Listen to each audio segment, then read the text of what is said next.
अरे मैं बहुत ही विद्रोही स्वभाव का हूँ। और मुझे लगता है कि हम लोग यहाँ पूरी मानव जाति जो है, जब कभी मौका मिलता है विचार करने बैठ जाते हैं। और आज जो टॉपिक है समरसता, उस समरसता पे भी विचार ही करने बैठ गए हैं। समरसता तो तभी मिलेगा ना जब विचार शून्यता आएगा। अगर एक शब्दों में समरसता को बताया जाए तो विचार शून्यता ही समरसता है, नहीं तो समरसता नहीं है। समरसता, अब अगर आप समरसता को देखें, शरीर, मैंने जो कहा कि बॉडी, माइंड और हृदय, ये तीनों चीजों में जो सामंजस्य है, समरसता है, उसी से मुझे किसी को भी संपूर्णता प्राप्त हो सकता है। अब समरसता के लिए हम सभी लोग तो यहाँ बैठे हुए हैं, मान लेते हैं सभी लोग पूछे कि समरसता चाहिए, समरसता खोजते हैं सब। समरसता किसको चाहिए? आखिर किसको चाहिए? समाज में समरसता चाहिए? किसको चाहिए? शिक्षा में समरसता चाहिए, जाति में समरसता चाहिए, धर्म में समरसता चाहिए, देश में समरसता चाहिए। आखिर किसको चाहिए समरसता में? सभी लोग समरसता खोजने में लगे रहते हैं। लेकिन समरसता बाहर में चीज, अगर मान लेते हैं कोई समाज हो जो समरसता से भरा पूरा समाज हो, क्या उससे आपको समरसता मिल जाएगा? नहीं मिलेगा।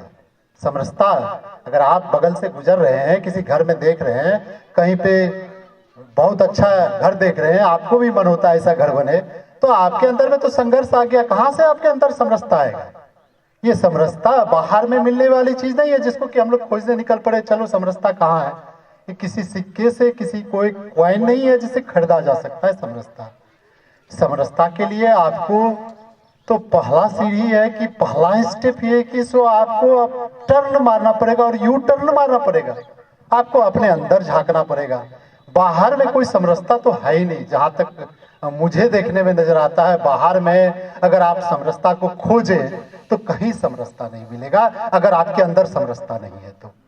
अगर अंदर में समरसता लाना है तो आप, अगर मैं आपको ले चलूं थोड़ा सा मानव जाति या कहे कि सो हमारे पूरे ब्रह्मांड के इतिहास में, तो आप कल्पना कीजिए जरा सा कि जब जीवन का निर्माण हुआ होगा तो हम सभी, अगर कहें तो हम सभी एक, बायोलॉजी की भाषा में कहेंगे अगर, तो हम सभी एक प्रोटोजोआ के संतान है। पहला जो आया धरती पे कोई जीव तो वो एक अमीबा ही था, और सभी हम लोग अमीबा के ही संतान है ऐसे देखा जाए तो। आप सोच सकते हैं कि जब यहाँ पे केवल निर्जीव चीज होगा, जहाँ कोई जीवन नहीं था, उस समय में जब पहला एक जीवन आया होगा तो कितनी क्रांति हुई होगी, कितनी, जिस समय में उस जीवन में जीव प्रवेश किया होगा जीव, और उस जीव में उस मैं ने मैं को देखा होगा, और उस मैं ने फिर बाहर की दुनिया को देखा। जब वो मैं बाहर की दुनिया में मशगूल हो गया तब उस मैं ने मैं को भुला दिया, और उसे लगा, उसकी महत्वाकांक्षाएं वहीं से पैदा हुई, और वो उस महत्वाकांक्षा में इतनी आगे चला गया तो उसे लगा कि मुझे एक और, मैं कहीं खत्म ना हो जाऊं, मैं अगर खत्म हो जाऊंगा तो क्या होगा। तो उसने सबसे बड़ा कल्याण मत काम किया कि वो अपने शरीर को काट करके अलग कर दिया। और पहला जो रिप्रोडक्शन हम लोग मानते हैं वो है वेजिटेटिव रिप्रोडक्शन, जिसमें कि प्रोटोजोआ एक अपने आधे बॉडी को ही अलग कर देता है और दूसरा शरीर का निर्माण होता है। और वहीं से महत्वाकांक्षा का निर्माण हो गया, वहीं से इच्छा आ गई। ये नहीं कहेंगे कि वहाँ ब्रेन नहीं था, वहां पे भी माइंड है। शरीर तो था लेकिन माइंड भी था, माइंड था इसलिए वहां पे महत्वाकांक्षा है, और उस महत्वाकांक्षा से एक निर्माण हुआ दूसरे जीव का, दूसरे।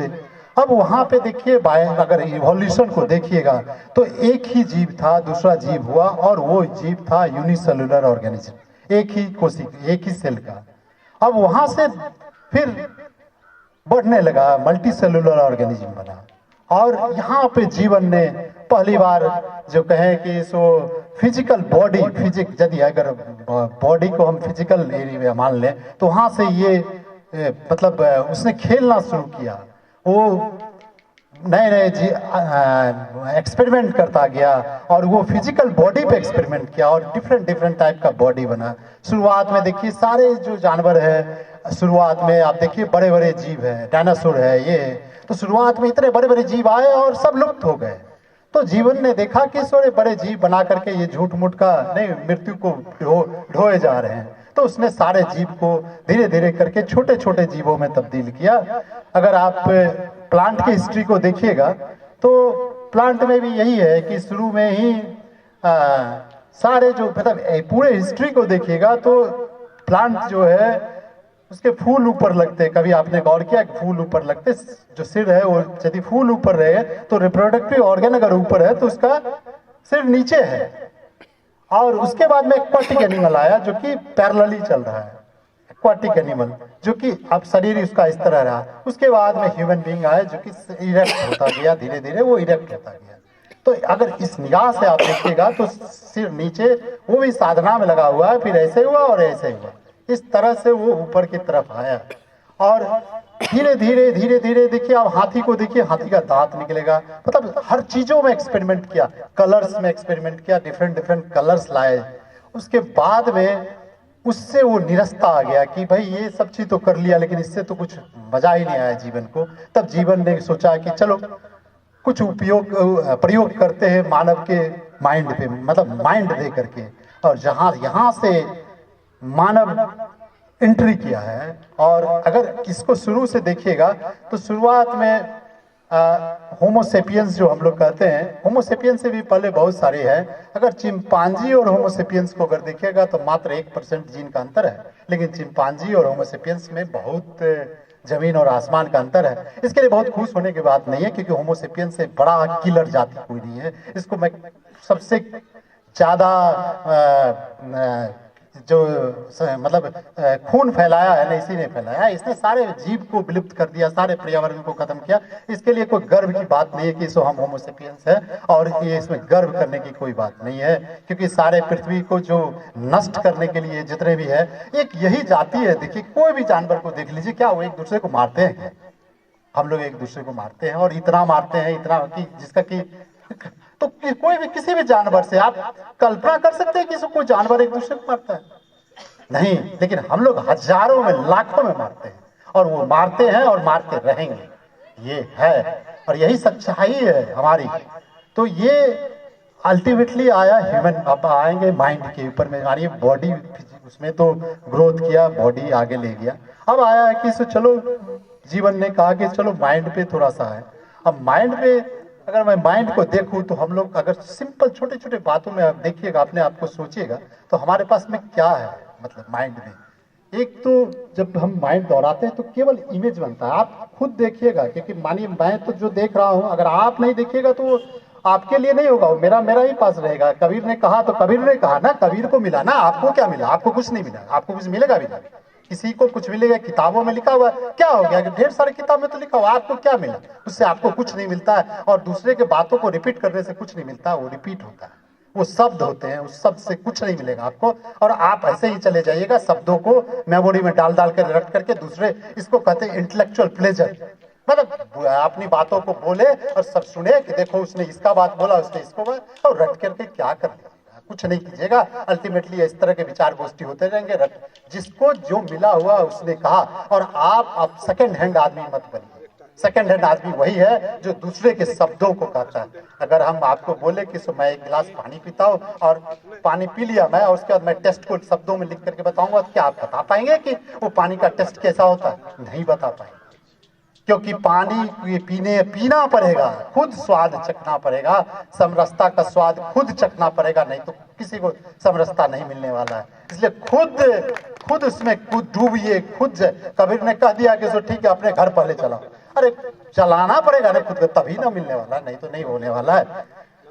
माइंड में हम लोग यदि ऐसे सीधे शब्दों में देखेंगे, सीधे जो नॉर्मल हर एक आदमी समझ सकता है कि मानिए ये माइक है, हमको बताया गया कि माइक है, इसका फोटो है ब्रेन में। जब भी कोई माइक बोलता है तो इसका इमेज आ जाता है कि माइंड में एक माइक है या कुछ भी है, तो उसके इमेज के साथ में आता है, एक इमेज आता है। उसके बाद में शब्द होते हैं। वो शब्द कहाँ से आते हैं? वो शब्द मेमोरी में स्टोर रहते हैं, और वो शब्दों के मूवमेंट को हम लोग विचार बोलने लगते हैं। शब्द, बहुत सारे शब्द एक साथ मिल जाते हैं और विचार का निर्माण करते हैं। और जब हम लोग सोचते हैं कभी भी, तो वो क्या मतलब ये एक मूवमेंट है, उस विचारों का, सब चीज का मूवमेंट होते रहता है, और ब्रेन में कुछ इमेज रहता है किसी के बारे में आप सोचें।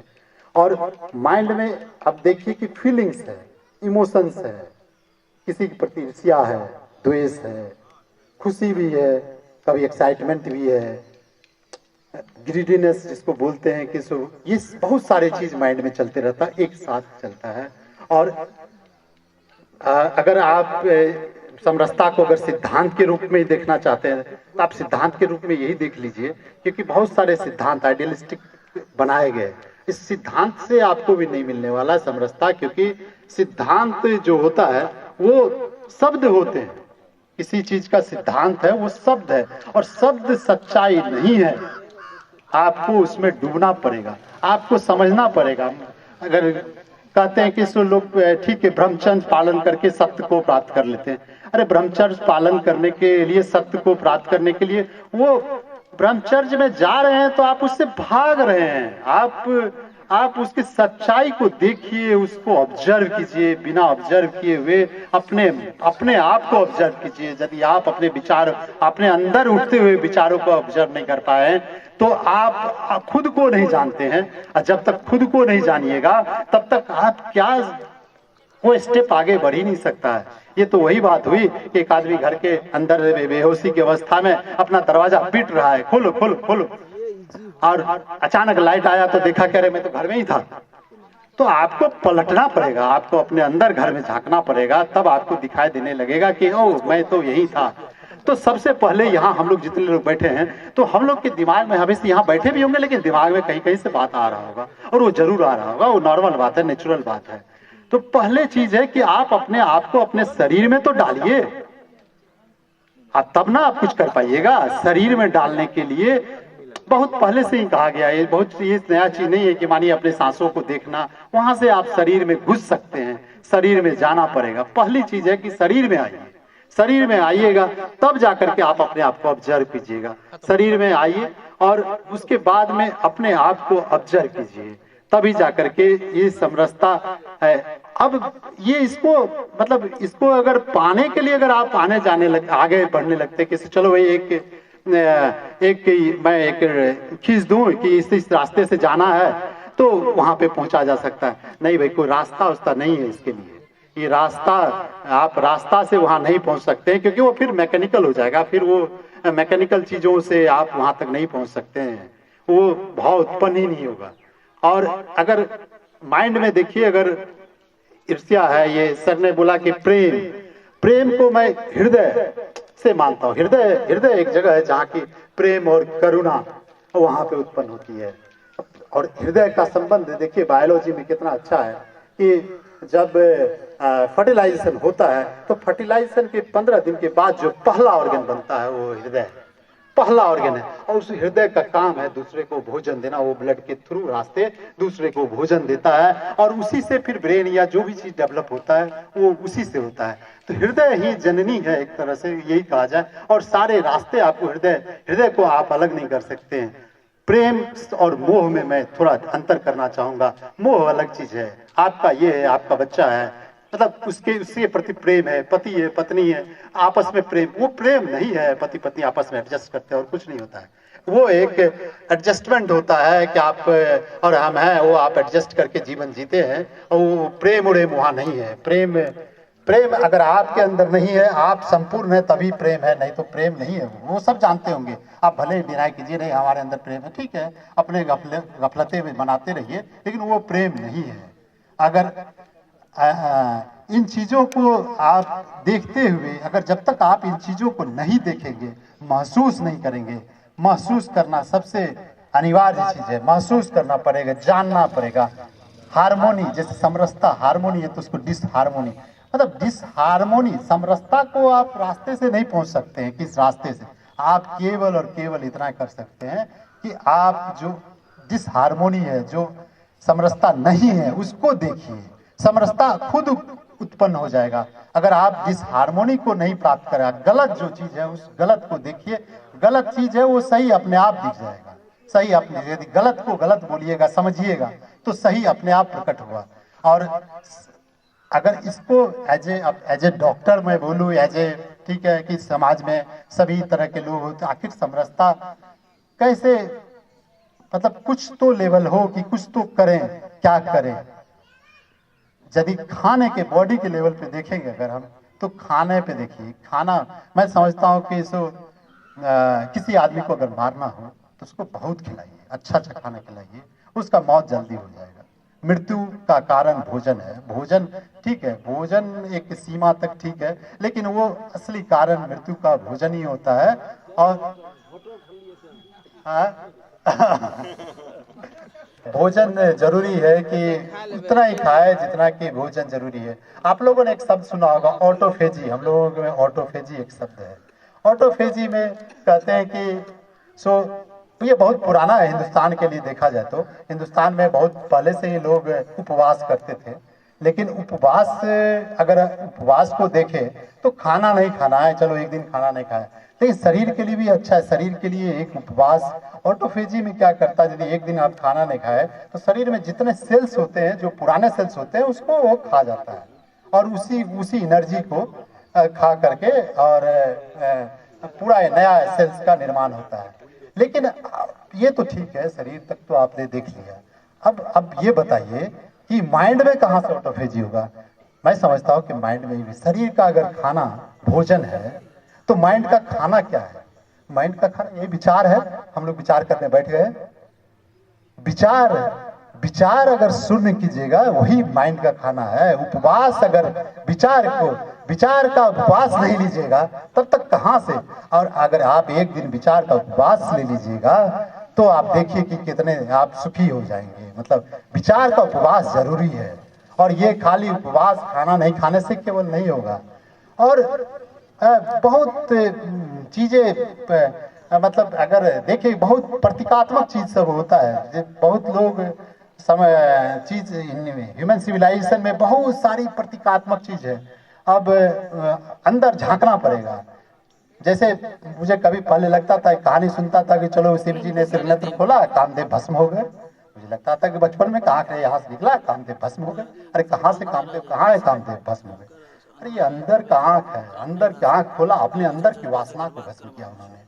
अब लोग बाहर में खोज रहे हैं, एक लगा दिया, एक फोटो लगा दिया, एक भस्म कर दिया। कि कहाँ से वो मिलने वाला है। और बहुत सारी चीज है जो कि हिंदुस्तान में बहुत पहले से कही गई है। आप कभी सोचते हैं कि भाई शिवलिंग जाते हैं पूजा कर लेते हैं, भाई उसका भी महत्व है। शिवा जो कि जिसका कि मतलब ही है नथिंग, कुछ नहीं। और वहाँ शिवलिंग, अगर आप शिवलिंग को देखें तो वो एक शेप जो है उनका ओवल शेप है। और वहाँ से संसार में जब पहला चीज आया तो एग को देखे, और मिल्की वे का शेप भी वही है। सारा चीज, बहुत सारा चीज एक दूसरे से कनेक्टेड है। और हमारा शरीर भी में भी आपस में, जब हम गट फीलिंग का बात करते हैं तो इवन ब्रेन और गट फीलिंग, यहाँ पे भी ब्रेन है। और आज के साइंस ने प्रूव कर लिया कि गट में भी सचमुच में ब्रेन है। और ये सच्चाई है कि गट में भी ब्रेन है, हर जगह ब्रेन है। और इसके लिए बाहर नहीं जाना पड़ता है। तो बहुत सारा चीज है कि आप फिजिकल बॉडी में अगर है तो बॉडी को अगर सामंजस्य नहीं दीजिएगा, खाना अच्छा नहीं दीजिएगा, तो कहाँ से होगा। आज के डेट में इन्वायरमेंट इतना पॉल्यूटेड है। आप अगर चिकन को देखिए कि बिहार में या इंडिया में कहीं पे भी चिकन, उसमें इतना एंटीबायोटिक दिया हुआ है, इतना स्टेरॉइड दिया जाता है कि 1 महीने के अंदर हमको बड़ा कर देना। आप भी उस स्टेरॉइड को ले लीजिए, साथ में चिकन में मांस में आके आपके साथ में खा लिए, वो एग में भी गया। आप उस स्टेरॉइड के साथ में खाए और आप सोचिएगा कि जो नहीं मेरा शरीर तो बहुत ठीक रहेगा, नहीं होने वाला है ठीक, इससे कुछ ठीक नहीं होने वाला है। माइंड को अगर देखें तो आप क्या करते हैं कि जो भागते हैं कि चलो भाई यहाँ हमको गुस्सा, ये चीज हमको नहीं करना, चलो डिनाई कर देते हैं। भाई गुस्सा, एंगर, फियर, ये सब भी चीज जो है ना, मतलब ये लाइफ का पार्ट है। आपको उसको समझना पड़ेगा, आपको उसको देखना पड़ेगा और ऑब्जर्व करना पड़ेगा कि ये आखिर उत्पन्न कैसे होता है और कैसे कैसे भागने से कुछ नहीं मिलने वाला है।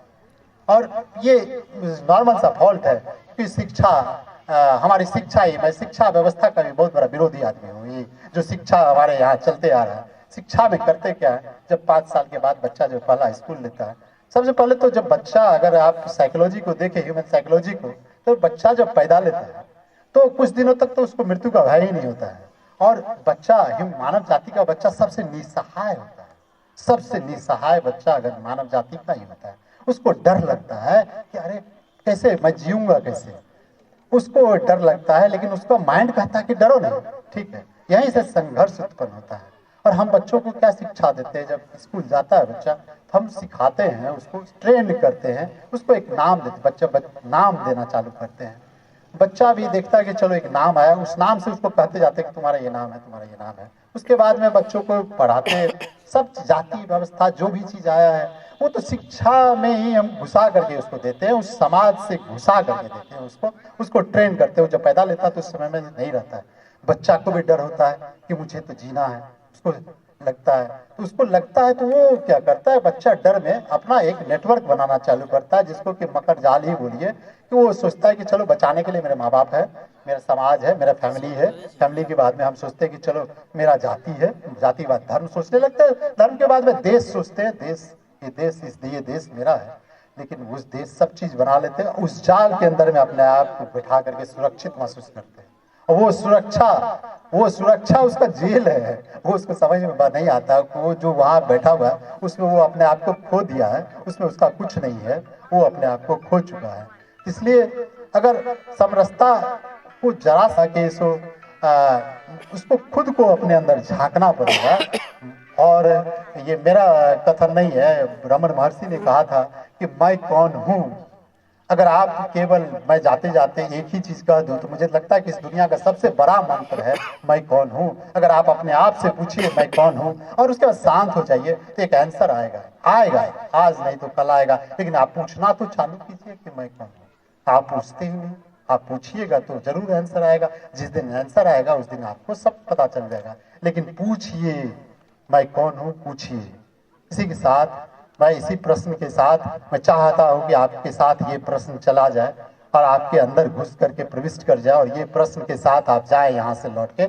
और इस प्रश्न को अगर बार बार पूछते रहिएगा तो जरूर समरसता मिल जाएगा।